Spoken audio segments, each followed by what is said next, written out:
Hello guys, हमारे YouTube channel पर आपका स्वागत है। अगर आपको वीडियोस पसंद आ रही हैं तो प्लीज़ लाइक करें, कमेंट करें और शेयर करें। अगर आपने चैनल को अभी तक सब्सक्राइब नहीं किया है तो प्लीज़ चैनल को सब्सक्राइब करें।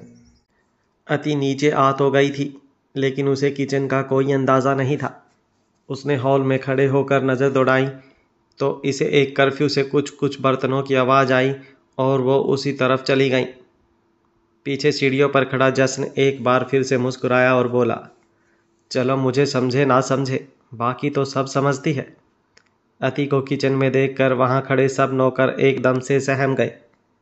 अब तक तो सबको पता चल चुका था कि अब वो कौन है। दो लेडी स्टाफ उसके पास भाग कर आईं और बोली, मैडम, अगर आपको कुछ चाहिए तो हमें बता दीजिए, हम आपके रूम में पहुंचा देंगे। उस खड़ूस घन चक्कर के नौकर भी उसकी तरह ही हैं। हर काम बस इन्हें कमरे में ही करना है। इनके लिए तो ज़िंदगी बेडरूम से शुरू और बाथरूम पर ख़त्म। पागल ही कर दे ये तो अच्छे खासे इंसान को। वो मन ही मन बड़बड़ाई, मैं जो कहूँगी आप कमरे में भिजवा देंगे? अति ने सवाल किया तो उन्होंने जल्दी से हाँ में सिर हिलाया। एक गैस चूल्हा, एक सिलेंडर, 1 किलो बेसन, आधा किलो शक्कर। और वो आगे बोल ही रही थी कि उन लड़कियों के खुले मुंह देखकर चुप हो गई। अब अगर आप लोगों की इजाज़त हो तो क्या मैं इस किचन में अपनी मर्जी से कुछ बना लूँ? उसने कहा तो वो लड़कियां बस उसे देखती रह गई। रमा आंटी, जो काफ़ी देर से उनकी बातें सुन रही थी, वो आगे आई और अति के सिर पर अपना हाथ रखते हुए बोली, तुम बहुत अच्छी और मासूम भी। बस अपनी इस मासूमियत को हमेशा यूं ही बरकरार रखना। Everybody get out. जश्न की आवाज़ वहाँ गूंजी तो सब एकदम से पुतलों की तरह वहाँ खड़े हो गए और अगले ही पल एक एक कर किचन से बाहर निकल गए। लेकिन रमा आंटी वहीं खड़ी रही। आज मेरी बीवी की पहली रसोई है तो मैं चाहता हूँ कि वह बिना किसी हेल्प के कुछ मीठा बनाए। इसलिए रमा आंटी, आज आपको भी किचन से बाहर जाना होगा। पर मैं सब सामान ढूंढूंगी कैसे? अति एकदम से बोली। वैसे ही जैसे किचन ढूंढ लिया, जैसन ने भी तपाक से जवाब दिया। उनकी ये नोक झोंक देखकर रमा आंटी के चेहरे पर मुस्कुराहट आ गई और वो मुस्कुराते हुए बाहर चली गई। उनकी ये नोक झोंक देखकर रमा आंटी के चेहरे पर मुस्कुराहट आ गई और वो मुस्कुराते हुए ही बाहर चली गई। वैसे तुम चाहो तो मैं तुम्हारी मदद कर सकता हूँ, कहते हुए जश्न बिल्कुल अति के करीब हो गया। अति पहले ही स्लैब के पास खड़ी थी तो वो एकदम से पीछे से स्लैब से लग गई और उसके हाथ उस स्लैब पर कस गए। उसने गुस्से से जश्न की तरफ देखा और बोली, शुक्रिया, पर मुझे आपकी मदद की कोई ज़रूरत नहीं। आप यहाँ से बाहर जा सकते हैं। उसकी बात सुनकर जश्न कुछ बोलने को हुआ, लेकिन उससे पहले ही अति बोली, मेरा घर, मेरी रसोई, मेरी मर्जी वाला डायलॉग बोलना है तो वो मुझे पहले ही पता है। कुछ नया बोलिए इस बार। उसकी बात सुनकर जश्न एकदम से हंस पड़ा तो अति उसकी उस हंसी में ही खो गई। आज पहली बार उसने जश्न को हंसते हुए देखा था। बाय गॉड, जान तो वो हल्की सी मुस्कुराहट भी ले लेता है, लेकिन इस तरह से खिलखिलाकर हंसना तो सरेआम कत्लेआम था। यूं ही मुझे देखती रहोगी या कुछ बनाओगी भी? उसकी नज़रें खुद पर पाकर जश्न एकदम से हंसते हंसते रुक गया तो अति भी एकदम से झेंप गई और पलट गई। वो हाथ जो जश्न ने अब तक स्लैब पर रखे हुए थे, अब वो अति के पेट पर लिपट गए। अति एकदम से सिहर उठी, एक सांस ऊपर तो दूसरी सांस नीचे ही रह गई। बड़े अच्छे से पहचानने लगी हो मुझे तुम, लेकिन शायद इतना अच्छा भी नहीं, क्योंकि मैं जो बोलने वाला था वो था बीवी मेरी, रसोई मेरी, और रसोई में भी जो बंद ना हो वो प्यार भी मेरा।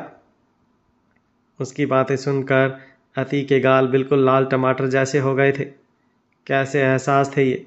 उसकी बातें सुनकर उसे ऐसा लगता था जैसे दुनिया जहान की खुशियाँ उसे मिल गई हों। चेहरे पर एक शर्मीली मुस्कुराहट आ जाती और दिल में अलग ही घुंघरू बजने लगते। जितनी मर्जी इनकार कर ले वो अपनी और जश्न की शादी से, लेकिन जब जब जश्न उसे अपनी बीवी कहता तो उसके दिल में गुदगुदी सी मचने लगती और मन करता कि कह दे वो भी। हाँ, मानती है वो इस शादी को, लेकिन फिर जश्न का खड़ूसपना और उसका गुस्सा उसके सामने आ जाता और फिर तो उसका मन करता कि बस यहाँ से चली जाए। कैसे वो इतना जालिम और अत्याचारी हो सकता है? काश उसकी प्यार वाली साइड हमेशा के लिए होती है और सबके लिए होती तो कितना अच्छा होता। वैसे बनाने क्या वाली हो तुम? जब जस ने कहा तो अति एकदम से अपनी जगह से हिल गई। क्या क्या सोच रही थी वो, पर जो भी सोच रही थी, सोचते वक्त उसके चेहरे पर हल्की हल्की गुलाबी रंगत छा रही थी। लेकिन जल्दी ही वो अपने एटीट्यूड में आई और बोली, आप जाइए बाहर, जब बन पाएगा तब पता चल जाएगा। जस ने उसके गाल के साथ अपना गाल रगड़ना शुरू कर दिया और बोला, ख्यालों में मेरे साथ खोई थी तो मुस्कुरा रही थी, और मुझे हकीकत में महसूस किया तो एटीट्यूड दिखा रही हो। उसकी बात सुन अति मुस्कुराई, लेकिन फिर एकदम से उसकी तरफ पलट गई। लेकिन उसके इस तरह पलटने से जश्न भी जल्दी से उससे दूर हो गया, क्योंकि उसके हाथ में तेज धार चाकू पकड़ा हुआ था। जान लेने का इरादा है क्या? जान लेने पर तो आप तुले हैं। खाना भी खाना है, लेकिन बनाने भी नहीं देना। जब तक आप यहाँ से जाएंगे नहीं, मैं कोई काम कैसे करूँगी? अपनी बाहों में तो घेर कर खड़े हैं मुझे, ना इधर जाने देते हैं ना उधर जाने देते हैं, वो चिढ़ते हुए बोली। जश्न फिर से उसके करीब होने लगा तो अति ने अपना चाकू वाला हाथ पीछे खींचना शुरू कर दिया। वो एक बार फिर से उसके आसपास अपने हाथ रख कर खड़ा हो गया और बोला, मैं तो ऐसे ही करूँगा। खाना तुम्हें बनाना है तो ये तुम देखो, तुम कैसे बनाओगी। अब मुझे कुछ नहीं बनाना, मैं रूम में जा रही हूँ। इससे बढ़िया बात तो कोई और हो ही नहीं सकती। चलो दोनों साथ चलते हैं। जश्न ने जैसे ही कहा, अति ने अपना सिर उसके सीने पर मारा और बोली, कैसे इंसान हैं आप, अपनी मर्जी करते हैं, बस दूसरे की तो सुनते ही नहीं। तुम सुनाने वाली तो बनो, पूरी उम्र सुनने को तैयार हूँ। जश्न ने कहा तो अति गुस्से में भी मुस्कुरा उठी। उसकी बात सुन अति ने अपने दोनों हाथ उसके सीने पर रखे और धीरे धीरे को धक्का देते हुए पीछे की तरफ ले गई, और फिर उंगली दिखाते हुए उसे बोली, ठीक है, अब सुनेंगे आप, मेरी बात तो सुनिए। जब तक मैं अपना काम खत्म ना कर लूँ, यहाँ से हिलिएगा भी मत और ना ही कुछ बोलिएगा। जैसन ने कुछ नहीं कहा, बस अपने होठ ओके में लिप सिंक करते हुए हिलाए और फिर अपने होठों के आगे अपनी उंगलियों को इस तरह चलाया जैसे कोई जिप बंद कर रहा हो। अति ने राहत की सांस ली और फिर एक नज़र किचन को देखने लगी। सामने गैस चूल्हे के अलावा और कुछ भी दिखाई नहीं दे रहा था। उसने कुछ पूछने के लिए जश्न की तरफ देखा, लेकिन जश्न ने पहले ही आगे से अपने होठों को लॉक करने का इशारा किया तो उसके चेहरे की हवाइयाँ उड़ गई। उस न्यू कंसेप्ट की किचन को देखकर अति को कुछ समझ नहीं आ रहा था। उसने पलट कर जश्न से कुछ पूछना चाहा, लेकिन उसके एक्सप्रेशंस देखकर ही वो समझ गई थी कि अब सच में ये बंदा जब तक उसका काम खत्म नहीं हो जाता तब तक नहीं बोलेगा और उसकी कोई मदद नहीं करेगा। अति ने एक एक करके सारे ड्रॉवर खोले और सामान इकट्ठा करने लगी। इतना भी मुश्किल नहीं था जितना उसने सोचा था। 10 मिनट के अंदर ही उसने सारा सामान ढूंढ लिया था और अब गैस स्टोव के आगे जाकर खड़ी हो गई। उसने सबसे पहले गैस चूल्हे को छूकर उन्हें प्रणाम किया तो जस ने हैरानी से उसे देखा। उसकी बेअकल अल्लड़ में इतनी अकल और समझदारी है, ये जानकर वो हैरान था। थोड़ी ही देर में पूरी किचन खुशबू से भर गई थी। अति एक कढ़ाई में बेसन लड्डू के लिए बेसन तैयार कर रही थी। बेसन पकाने के बाद उसने लड्डू बनाने के लिए सारा सामान एक बड़े से थाल में डाल लिया और जल्दी से उन्हें गोल गोल आकार देने के जैसे ही वो थोड़ा सा बेसन अपने हाथ में रखने लगी, जस ने अपना हाथ उसके हाथ के ऊपर रख दिया। अति एकदम हैरान रह गई और हल्की सी नज़रें उठाकर उसके चेहरे को देखने लगी। जसन ने अपने दूसरे हाथ से अति की कलाई पकड़ी और उसके हाथ को उस चूरे के ऊपर रख दिया और फिर धीरे धीरे अपने निचले हाथ को गोल गोल हिलाने लगा। अति का हाथ अपने आप ही उसके हाथ के साथ हिलने लगा और वो पहला लड्डू बिल्कुल गोल गोल बन गया। जश्न उन दोनों के हाथों को देख रहा था तो अति सिर्फ जश्न को। एक के बाद एक कई लड्डू अब जश्न ने ही अति का हाथ अपने हाथों में लेकर बना दिए थे। इतना प्यारा कोई कैसे हो सकता है? अति जश्न को देखते हुए मन ही मन सोच रही थी। गुस्सा भी बहुत आता है मुझे, जश्न ने कहा तो अति एकदम से चौंक गई। वो जल्दी से जश्न से अलग हुई और अपनी गर्दन के आसपास छू कर देखने लगी कि आखिर वो माइक कहाँ फिट किया है जश्न ने। अगर चेक ही करना है तो सिर के आसपास करो, क्योंकि तुम तो सिर्फ सोच रही थी। उसने कहने पर अति जल्दी से अपने सिर के आसपास भी हाथ लगाकर देखने लगी और फिर उसकी बात समझ आने पर गुस्से से उसे देखने लगी। आप जानबूझकर तंग करते हैं ना मुझे? उसने चिढ़कर सवाल किया। मैं तो सिर्फ प्यार करता हूँ। उस प्यार से अगर तुम तंग हो रही हो तो ये तुम्हारी दिक्कत है, जस ने कहा और फिर किचन से बाहर आ गया। अति उसे जाते देखती रह गई। अगले ही पल उसके चेहरे पर एक प्यार भरी मुस्कुराहट आ गई।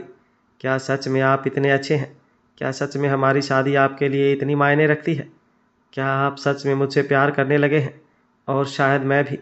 हाँ, थोड़े खड़ूस हैं, लेकिन बदले में इतना प्यार मिलेगा तो वो भी चलेगा, उसने मुस्कुराते हुए कहा। उसी वक्त रमा आंटी अंदर आई और बोली, जश्न बेटे ने मुझे खाना सर्व करवाने के लिए कहा है। आप जाकर हाथ मुंह धोकर आ जाइए, इतनी देर में नाश्ता टेबल पर लग जाएगा। अपने कमरे में आई तो जश्न किसी से फ़ोन पर बात कर रहा था। शायद किसी कॉलेज के प्रिंसिपल से उसकी बात हो रही थी। जी, आप जितनी जल्दी हो जाए सारी फॉर्मेलिटीज़ पूरी कर दीजिए। कल से ही अति कॉलेज जाना शुरू करेगी। जैसे ही जश्न ने कहा, अति ने हैरानी से उसकी तरफ देखा और जल्दी से उसके पास आई। उसने उसके फ़ोन काटने का भी इंतज़ार नहीं किया और चहकते हुए बोली, सच में आप मेरा कॉलेज में एडमिशन करवा रहे हैं? जश्न ने भी बात करते करते अपनी दूसरी बाह उसकी कमर पर लपेटकर उसे अपने साथ लगा लिया और उसके गाल से गाल रगड़ने लगा। जो पूछा है उसका जवाब दीजिए ना, क्या बार बार यह गाल पर गाल रख देते हैं? आपकी मूछें भी चुभती हैं मुझे। उसकी बात सुनकर जश्न ने उसे घूर कर देखा। मतलब हल्का हल्का चुभती हैं? अति थोड़ा डर कर बोली। ठीक है, आप बस मेरी बात का ध्यान रखिएगा, जश्न ने फ़ोन पर कहा और फिर फ़ोन काट दिया। फ़ोन काटने के बाद जश्न अति को यूं ही अपनी बाहों में लपेटे हुए बेड तक लेकर आया और फिर खुद बेड पर बैठकर उसे अपनी गोद में बिठा लिया। अति शर्म से डूब रही थी, जिससे उसके गाल गुलाबी हो चुके थे। जश्न ने उसके चेहरे को पकड़ा और फिर उसके गाल पर अपने गाल रगड़ते हुए बोला, माना तुमसे बहुत प्यार है, लेकिन इन मूँछों से भी कोई कम नहीं। ये तो सारी उम्र ऐसे ही रहेंगी और तुम्हें चुभती रहेंगी। उसकी बात सुन अति मुस्कुराई और उसकी मूँछों को गोल गोल घुमाकर ताव देते हुए बोली, आप सच में मुझसे प्यार करते हैं? झूठ की हमारे बीच कोई जगह ही नहीं, जश्न ने उसकी आंखों में देखते हुए जवाब दिया। दोनों एक दूसरे की आंखों में देख रहे थे। बहुत कुछ था अनकहा, अनसुना, बस आंखों के जरिए वो बातें एक दूसरे को समझा भी रहे थे और समझ भी रहे थे। एक मेड ने आकर दरवाज़ा नॉक किया तो अति अलग होने लगी, लेकिन जश्न ने उसे दूर नहीं होने दिया और उसे अपने सीने से लगा लिया। थोड़ी देर बाद दोनों ब्रेकफास्ट के लिए नीचे आए, जहाँ पर रागिनी, मनीषा और हर्ष तीनों पहले ही अपनी अपनी चेयर पर बैठे थे। अति भी जश्न के साथ वाली चेयर पर बैठ गई। रमा आंटी ने सबको ब्रेकफास्ट सर्व किया। मनीषा और रागिनी दोनों ही अति को बीच बीच में घूर रही थी। अति भी जब जब उनकी नज़रें खुद पर महसूस करती तो जश्न की तरफ देखने लगती और फिर जब जश्न की प्यार भरी नज़रें खुद पर पाती तो सारी चिंता दूर हो जाती। ब्रेकफास्ट खत्म होने के बाद रमा आंटी ने बेसन के लड्डू लाकर टेबल पर रखे और फिर सबकी प्लेट में सर्व किया। आज आपकी बहू ने पहली रसोई की रस्म में यह बेसन के लड्डू बनाए हैं, खाकर बताइए कैसे लगे आपको, जश्न ने कहा तो रागिनी ने झूठा मुस्कुराते हुए वो लड्डू उठाया, लेकिन अंदर से तो उनका मन कर रहा था कि इस लड्डू में जहर भरे और अति को ही खिला दे। मन मार कर ही सही उन्होंने वो पूरा लड्डू खाया और वहाँ से उठने लगी, लेकिन जश्न ने उन्हें रोका और बोला, क्या बात है माँ, लगता है आप इस घर के रीति रिवाज भूल गए। मतलब? रागिनी जी ने हैरानी से पूछा। नेग, अति को पहली रसोई का नेग देना तो आप भूल ही गई, जश्न ने कहा तो रागिनी जी अति की तरफ आई और अपने हाथों की सोने की चूड़ियाँ उतार कर उसे कहने लगी, लेकिन जश्न ने उसका हाथ पकड़ा और बोला, मेरी बीवी इतनी सस्ती और साधारण चीज़ों का शौक़ नहीं रखती। इतना कहकर उसने रमा आंटी को इशारा किया तो उन्होंने एक बहुत बड़ा ज्वेलरी बॉक्स लाकर उसके आगे बढ़ा दिया। उस ज्वेलरी बॉक्स को देखकर रागिनी जी की आंखें फटी की फटी रह गई। मनीषा भी आंखें बड़ी कर उस बॉक्स को देख रही थी। उसे वह लड्डू अपने गले में फंसा हुआ महसूस हो रहा था। वो ज्वेलरी बॉक्स जश्न की असली माँ स्नेहा जी का था, जो कि उनका खानदानी हार था। इस हार पर तो उन दोनों की नज़रें कब से थी। रागिनी जी को याद आया कि नियति की पहली रसोई पर रागिनी जी ने खुद जश्न को उसे ये हार देने के लिए कहा था, लेकिन तब जसन ने यह कहा था कि नियति के लिए महंगी चीज़ें मायने नहीं रखती, उसे सिर्फ सिंपल चीज़ें पसंद है, और अब वो खुद अति को ये हार दे रहा था।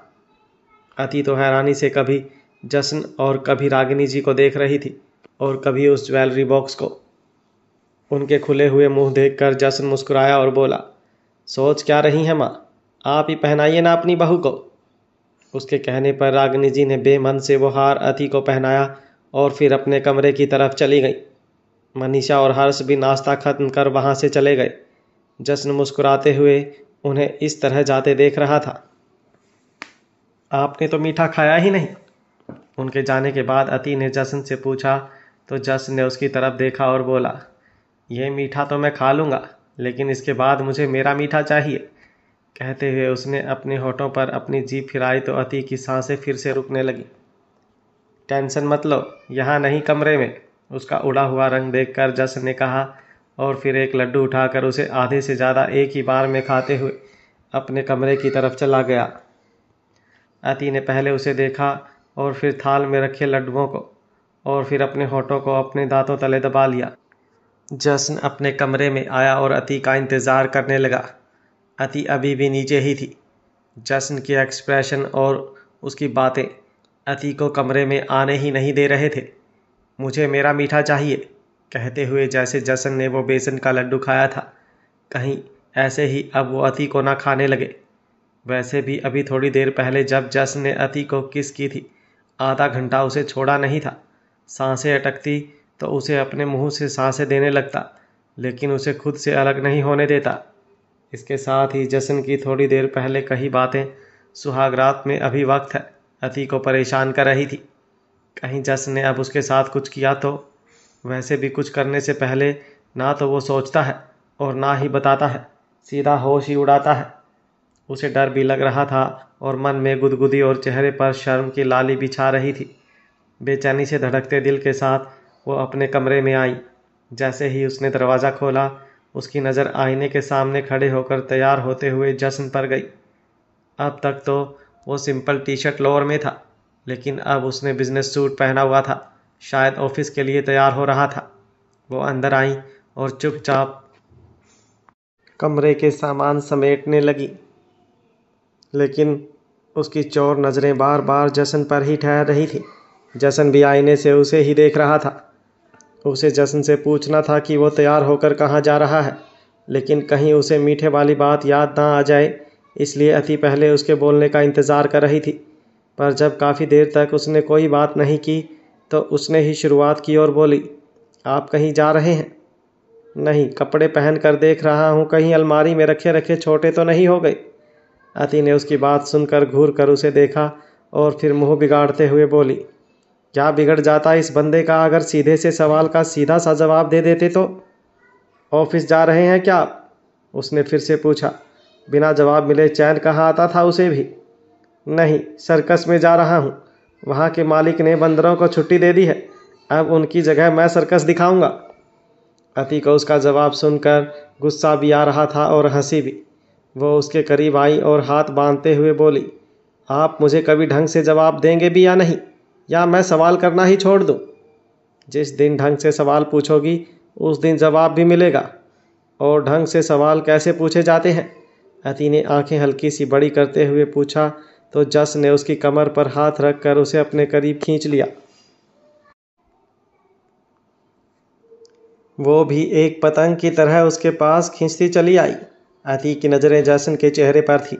जसन ने भी उसे देखते हुए उसके हाथ अपने गले में हार की तरह बांध दिए और फिर बिल्कुल उसके करीब होकर बोला, अब पूछो बेबी डॉल, जो पूछना है। अति की धड़कनें एक बार फिर बगावत पर उतर आई थी। क्या हुआ, अब बोलती क्यों बंद हो गई? जसन ने हल्का सा मुस्कुराकर अपनी आईब्रो ऊपर उठाते हुए पूछा। वापिस कब आएंगे आप? उसके सवाल पर उसके चेहरे की मुस्कुराहट और भी ज़्यादा बढ़ गई। अगर तुम कहो तो जाऊं ही ना। जाइए पर जल्दी आइएगा, अति ने कहा और अपनी नज़र झुका ली। जसन भी मुस्कुराते हुए उससे अलग हुआ और फिर अपना लैपटॉप बैग देखने लगा।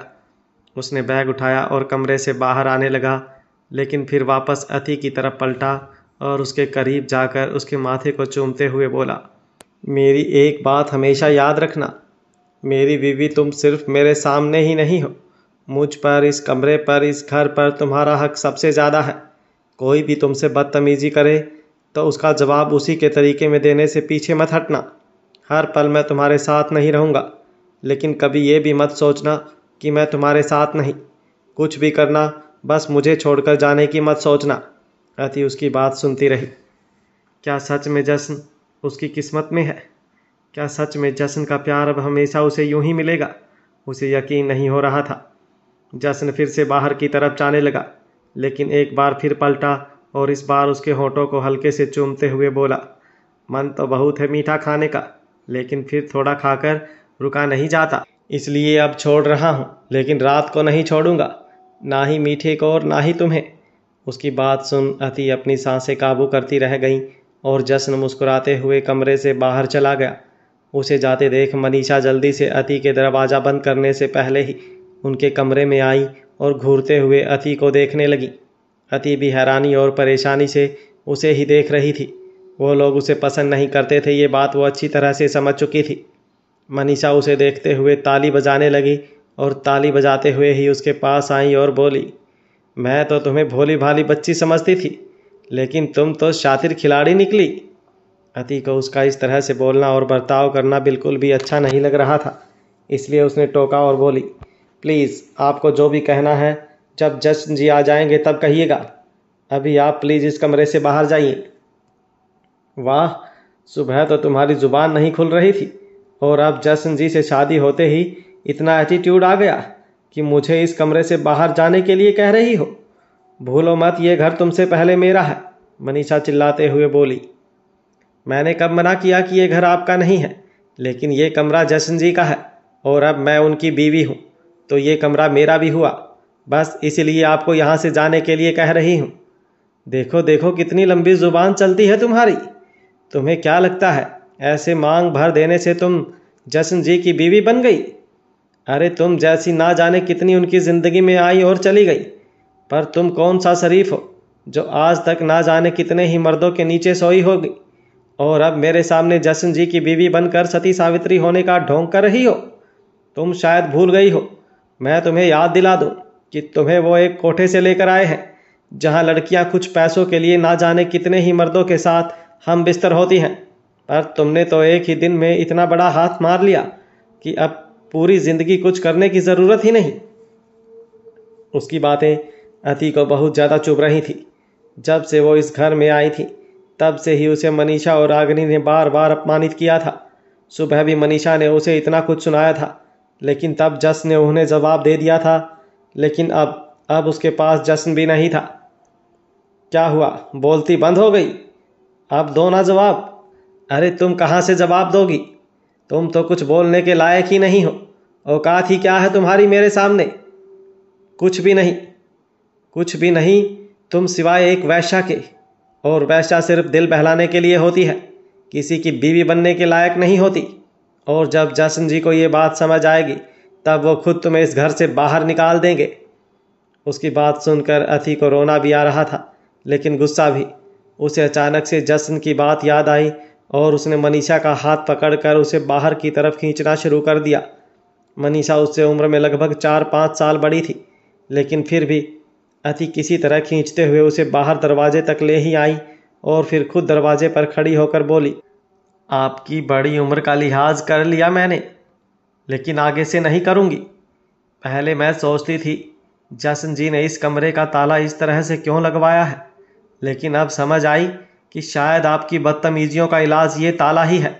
आइंदा से कभी मेरे कमरे में आने की कोशिश मत कीजिएगा, वरना खींचकर नहीं धक्के मार कर बाहर निकालूंगी। तुम्हारी हिम्मत भी कैसे हुई मुझे बाहर निकालने की? मनीषा अति को घूरते हुए बोली। अति व्यंग्य से मुस्कुराई और बोली, ठीक वैसे ही जैसी तुम्हारी हिम्मत हुई अंदर आने की। कुछ ज़्यादा ही अकड़ नहीं आ गई तुम में?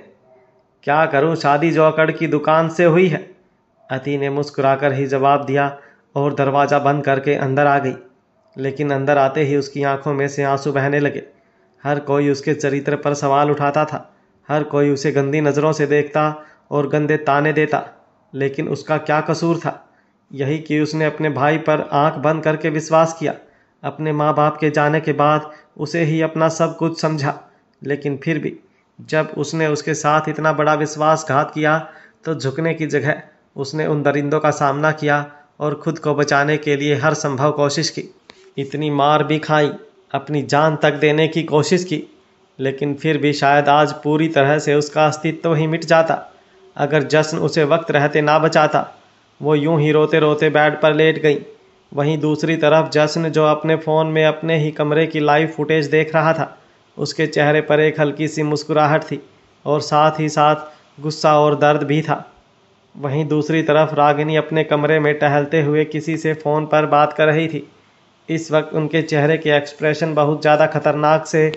उन्होंने जो भी कहा उसे सुनकर सामने फ़ोन पर वो शख्स ज़ोर ज़ोर से हंसने लगा और बोला, क्या आपको सच में ऐसा लगता है कि आपने मुझसे जो भी कहा है मैं उसे मान लूँगी?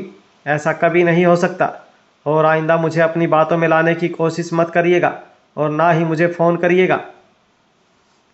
मैं जानती थी मुझे तुमसे यही जवाब मिलेगा, इसलिए कुछ तस्वीरें भेजी हैं तुम्हें, उन्हें देख लेना और उसके बाद तुम्हें जो सही लगे तुम वो करो। इतना कहकर उन्होंने खुद ही फ़ोन काट दिया। अपने फ़ोन पर रागिनी जी द्वारा भेजी गई तस्वीरें देखकर उस शख्स के चेहरे पर एक तिरछी मुस्कुराहट आ गई। तूने मेरे जाना कभी नहीं जाना। अचानक से गाना बजा तो फ़ोन रोती हुई अति ने अपनी आंखें खोली और नज़रें जल्दी से इधर उधर दौड़ा दी। उसे लगा शायद जश्न आ गया, लेकिन तभी उसका ध्यान सामने टेबल पर रखे फ़ोन पर गया जो बज रहा था। उसने जल्दी से जाकर वो फ़ोन उठाया, क्योंकि वो फ़ोन वही फ़ोन था जो जश्न ने उसे दिया था। उसे जश्न को फ़ोन रिसीव करते हुए देखा था, इसलिए उसने जल्दी से फ़ोन रिसीव कर कान से लगाया। मेरे बारे में ही सोच रही थी ना? जश्न की आवाज़ फ़ोन पर सुनकर अति की आंखों में आंसू और भी ज़्यादा तेज हो गए। अगर वो उसके साथ होता तो उसे संभाल भी लेता और उसके मुंह भी बंद कर देता, इसलिए उसे उसकी कमी बहुत ज़्यादा महसूस हो रही थी। बोलोगी तो आवाज़ से जान जाऊंगा कि रो रही हो, लेकिन यूं चुप रहोगी तो भी पता तो चल ही जाएगा, जश्न ने दोबारा कहा। उसकी बात सुनकर अब अति से चुप नहीं रहा गया और वो रोते हुए ही बोली, आप कब आओगे? इतना वक्त तुम्हें अपने आंसू साफ कर अपना हुलिया ठीक करने में लगेगा? जश्न ने कहा तो अति खुश भी हुई और हैरान भी। वो घर आ रहा है ये जानकर वो खुश थी और इतनी जल्दी आ रहा है ये जानकर हैरान। वो बिना फ़ोन काटे ही जल्दी से आईने की तरफ गई और अपनी आंखों में से आंसू साफ कर अपने चेहरे को ठीक करने लगी। अपने फ़ोन पर उसकी हरकतें देख रहा जश्न मुस्कुरा रहा था। उसकी गाड़ी वापस शेखावत मैंसन में आई तो वो जल्दी से अपने कमरे में आया।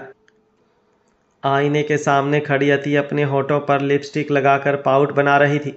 अचानक ही उसकी नज़र सामने रखे आई मास्क पर गई, जिसे लगाकर जश्न ने पहले दिन उसके सारे जख्मों पर दवाई लगाई थी।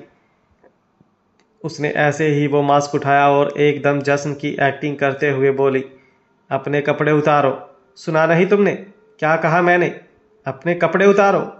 और यूं ही एटीट्यूड के साथ बोलते बोलते उसने वो आई मास्क अपनी आंखों पर लगा लिया, लेकिन अगले ही पल उसकी आंखें हैरानी से बड़ी हो गई जब उसने मास्क के आर पार सब कुछ साफ देखा। तो वो भले ही ब्लैक कलर का था, लेकिन उसमें दिखाई सब कुछ साफ साफ दे रहा था। दरवाजे पर खड़ा जश्न अब तो मुस्कुरा रहा था, लेकिन अब उसका एक्सप्रेशन देखकर उसे ज़ोर से हंसी आ गई। अति ने घूर कर उसकी तरफ देखा और फिर जल्दी से उसकी तरफ बढ़ी और उसके सीने पर हल्का सा मारते हुए बोली, कितने बुरे हैं आप और कितने झूठे हैं। आपने ये पट्टी लगाकर कुछ भी ना देखने का ढोंग किया, लेकिन आपको सब कुछ साफ साफ दिखाई दे रहा था। बहुत गंदे हैं आप। जश्न ने अपने सीने पर चलते उसके हाथों को पकड़ा और फिर अपना दूसरा हाथ उसकी कमर पर रख कर उसे अपने करीब करते हुए बोला, जैसा भी हूँ तुम्हारा ही हूँ बेबी डॉल, और वैसे भी क्या फ़र्क पड़ता है। जो मैंने थोड़ी देर बाद देखना ही है और वो मैंने थोड़े दिन पहले ही देख लिया। उसकी बात सुन अति सहम गई। उसने बेचारगी से जश्न को देखा और बोली, आप मेरे साथ ऐसा कैसे कर सकते हैं? आपको पता है मैं आपसे कितनी छोटी हूँ। कहाँ आप कहाँ मैं। ऐसा कैसे कर सकता हूँ का क्या मतलब? और तुम्हें देखने से उम्र का क्या लेना देना? मतलब आप मेरे साथ वो कैसे कर सकते हैं? मैं बहुत छोटी हूँ। वो मतलब जो आपने सुबह कहा था और कहते वक्त उसके चेहरे पर नर्वसनेस भी थी और एक हल्की सी मुस्कुराहट भी थी जो उसके गालों को गुलाबी कर रही थी। सुबह का तो मुझे याद नहीं बेबी डॉल, लेकिन अभी तो मैंने सिर्फ तुम्हें देखने का कहा है और मुझे नहीं लगता देखने में कुछ गलत बात है, जसन ने अनजान बनते हुए कहा। आप जानबूझकर मुझे परेशान कर रहे हैं ना? अब मेरे देखने में भी तुम्हें परेशानी होने लगी। बताओ, अब एक पति अपनी पत्नी को ना देखे तो और किसको देखे? जसन ने जिस तरह से कहा थी कि धड़कनें एक बार फिर से तेज चलने लगी। उसने खुद को जसन की पकड़ से छुड़वाया और आईने के सामने आकर खड़ी हो गई। उसके गाल किसी अंगारे की तरह दहक रहे थे, बाहर से बिल्कुल लाल और अंदर से एकदम तपे हुए। वैसे तुम जो सोच रही हो वो भी होगा, जसन ने मुस्कुराकर कहा तो अति ने एक बार फिर से पलटकर उसकी तरफ देखा। पर अभी नहीं, अभी तो बहुत वक्त है हमारे पास। अभी फ़िलहाल तैयार हो जाओ, हम कहीं बाहर जा रहे हैं, जसन ने आगे कहा तो अति ने राहत की सांस ली। उसने अति को साड़ी निकाल कर दी तो अति एक बार फिर हैरानी और परेशानी से उसे देखने लगी। जसन ने अलमारी में से अति के लिए साड़ी निकाली और उसे पहनकर तैयार होने के लिए कहा, लेकिन अति हैरानी और परेशानी से कभी साड़ी को देखती तो कभी जसन को। साड़ी पहनना ज़रूरी है क्या? अति ने थोड़ा हिचकिचाते हुए पूछा। ना पहनने की वजह बताओ, फिर डिसाइड करूँगा ज़रूरी है या नहीं, उसने उसके चेहरे को देखते हुए जवाब दिया। उसका जवाब सुन अति सिवाय अपना सिर पीटने के और कुछ नहीं कर सकती थी। फिर भी वह मुंह बनाते हुए बोली, मुझे साड़ी पहननी नहीं आती। तो बस फिर हो गया डिसाइड। अति ने राहत की सांस ली, लेकिन जसन की आगे की बात सुनकर उसने चौंकते हुए उसकी तरफ देखा।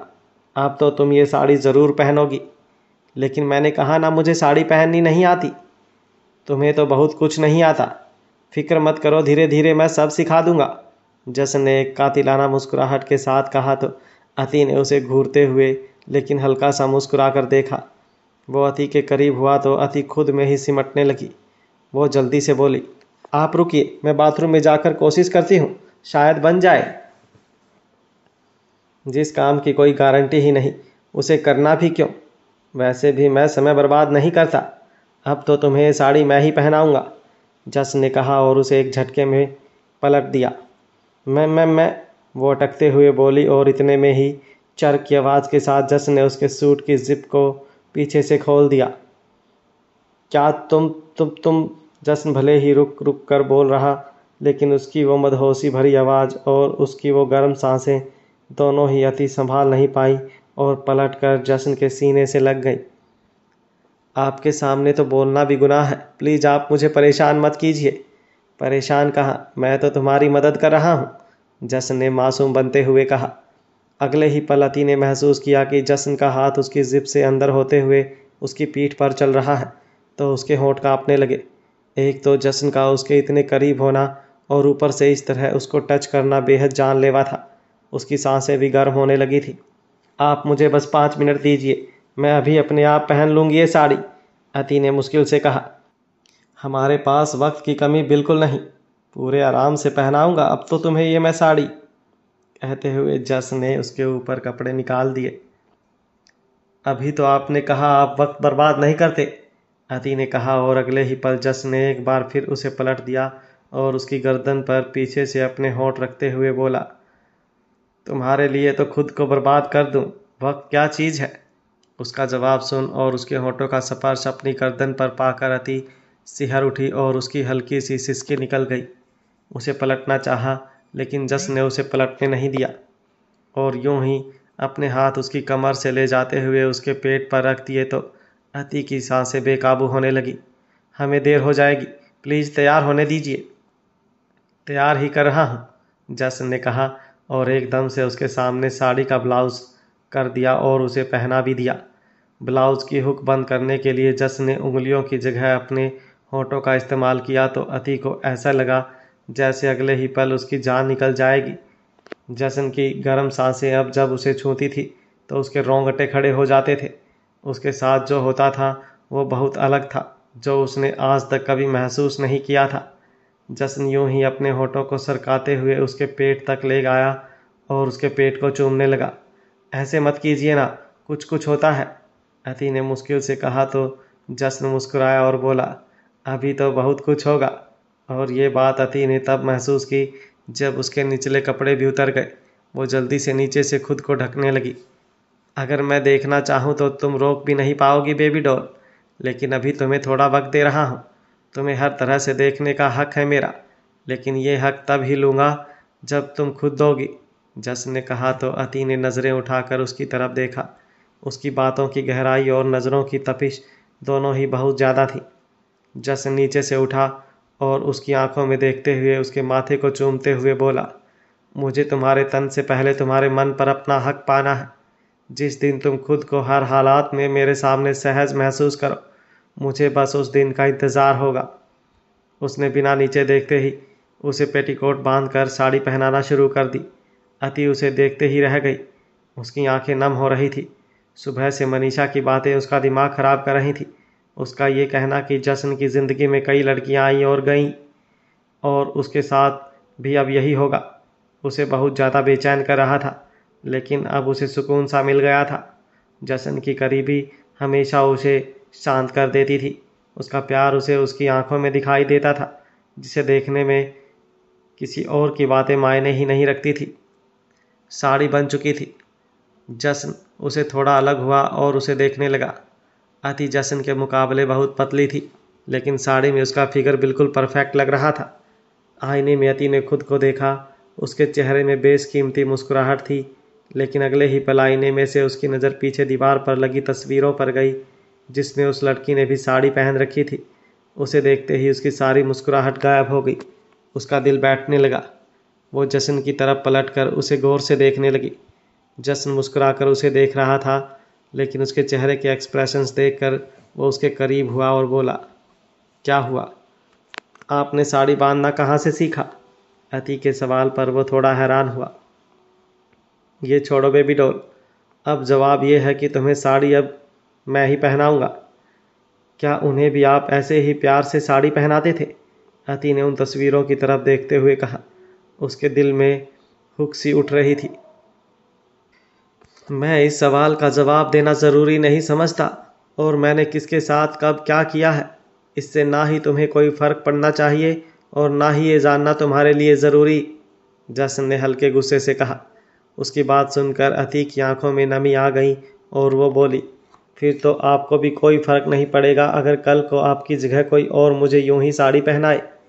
उसका ये कहना और जश्न एक बार फिर से गुस्से से कांपने लगा। उसने अति का हाथ पकड़ा और उसे खींचते हुए दीवार से लगा दिया और उसे बेहद गुस्से से देखने लगा।